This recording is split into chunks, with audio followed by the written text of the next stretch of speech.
yazayan yine adını, sen şanını, yaşayasın malmanı. Aşgabat bu albomda da unutmadım seni. Bilyana hava sınır yana beni. Aşgabat'ta güzellikte yoktur taydini. Aşgabat'ta ülküşün alyan her gedek alamda demi. Aşgabat söyleyen seni. Kalamın cadı diyali yazmalı bolumda Aşgabat'ımı. Gelsin deksin erkek yürekli Aşgabat'ımı. Nereden gelip görselerim gözler hayran Aşgabat'ımı. Mermer şehir, ak şehir, aşıklığın şehri. Neypin kalır ya her seheri.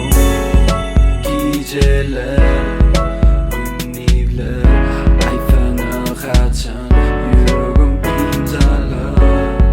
Okuyor gözümde Aşgabat giden yok mu gözümden.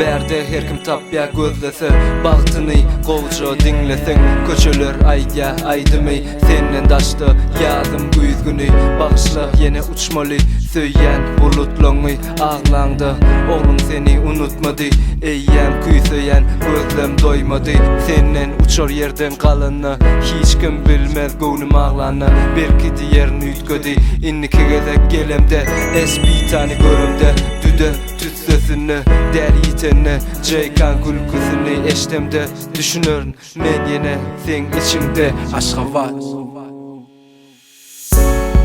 Geceler, ünlüler, ayfana kaçan yüreğim imzalar. Okuyor gözümde Aşgabat giden yok mu gözümden.